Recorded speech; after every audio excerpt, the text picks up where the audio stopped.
Buenas noches, docentes, compañeros. Mi nombre es Víctor Hugo Martínez Santoyo. Estamos en la materia Ingeniería Ambiental de Suelos. Estamos ya cursando la unidad 2, Análisis de Suelos. Esta es la actividad número 1, Normas de Suelos. Se nos pidió que viéramos algún caso de impacto ambiental a los suelos para realizar la actividad. En este caso, el tema que escogí fue sobre suelos contaminados por hidrocarburos. Los suelos contaminados por hidrocarburos representan un riesgo para la salud humana, por lo que antes de ubicar núcleos poblacionales en zonas impactadas con este tipo de compuestos es necesario realizar un diagnóstico del área. En México es muy común que se presente este tipo de problemas al ser un país petrolero. Existe toda una red de transportación de combustible. En las áreas de extracción también hay mucho suelo contaminado por el almacenamiento, por la transportación del mismo. Los derrames de petróleo afectan las propiedades físicas del suelo, especialmente las poblaciones naturales de microorganismos. En particular, causan disminución de bacterias fijadoras de nitrógeno de vida libre. Estas están encargadas de asimilar y reciclar nutrientes en los ciclos biogeoquímicos. Al alterarse este grupo de bacterias o microorganismos, se afecta la fertilidad del suelo.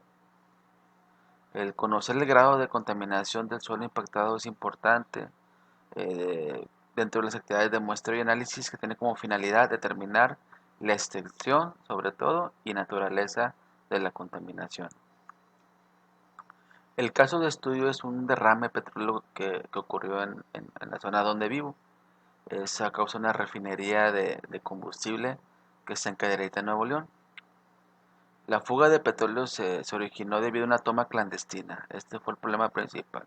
Una toma clandestina que está a 2 kilómetros de la refinería de Cadereyta. Se llama Héctor Lara Sosa.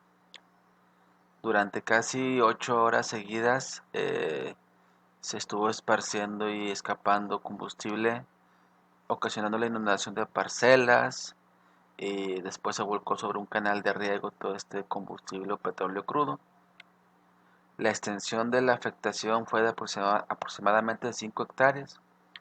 Son tierras principalmente de riego, de acuerdo a la información proporcionada por los pobladores y de acuerdo a una investigación que realizó el periódico Milenio acá en el norte de la República. ¿Qué se necesita para realizar un muestreo de calidad? Principalmente son dividir el muestreo en etapas para caracterizar el suelo contaminado.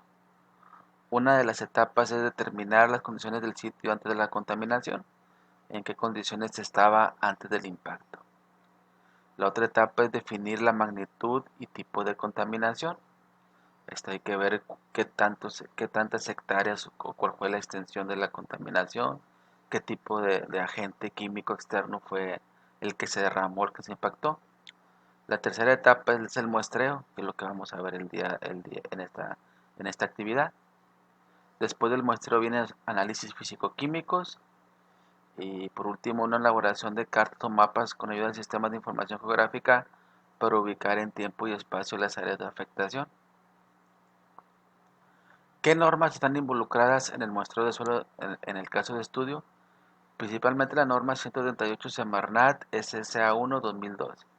Esta norma habla sobre los límites máximos permisibles de hidrocarburos en suelos y los lineamientos para el muestreo en la caracterización y especificaciones de la remediación. Esta norma habla sobre el impacto, la caracterización y cómo se debe remediar suelos contaminados por hidrocarburos. También está involucrada la norma 021 Semarnat 2000 que establece la fertilidad, las especificaciones de fertilidad, salinidad, clasificación de suelos, la norma mexicana.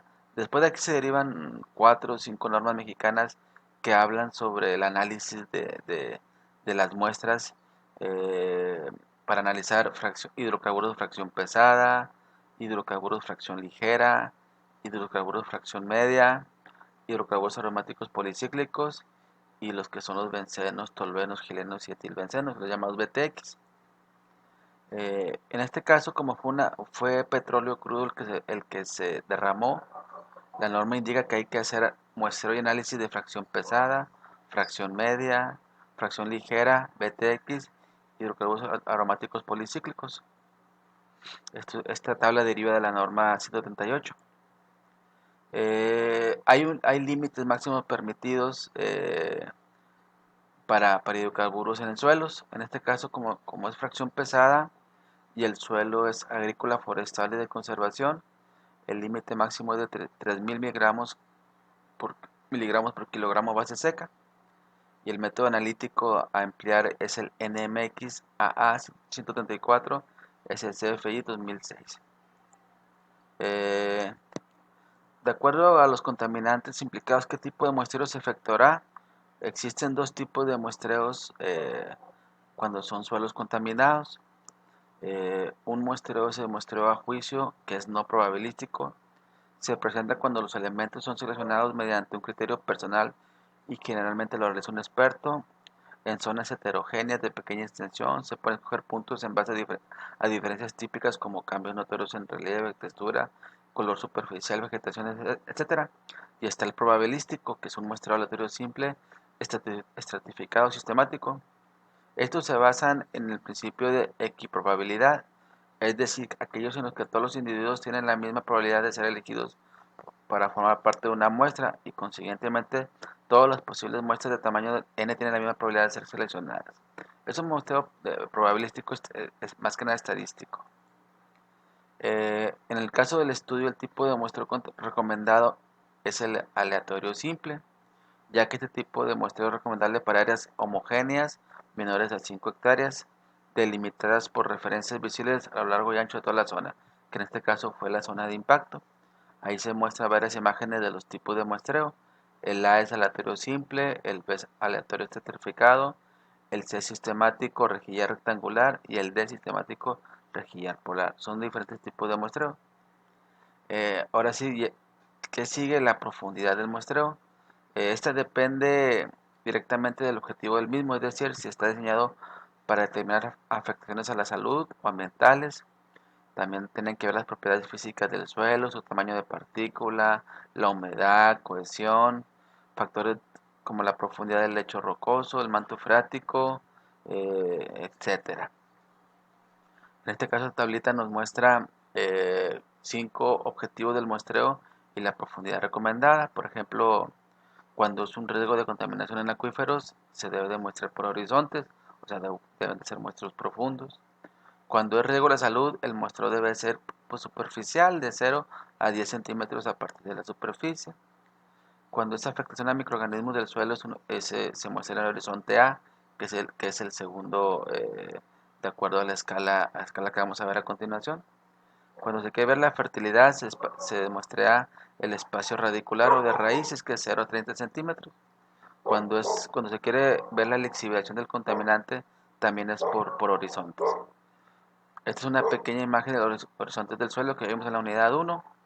El horizonte 0 son los primeros centímetros del suelo. Horizonte A es el rico en materia orgánica, el B elementos minerales finos.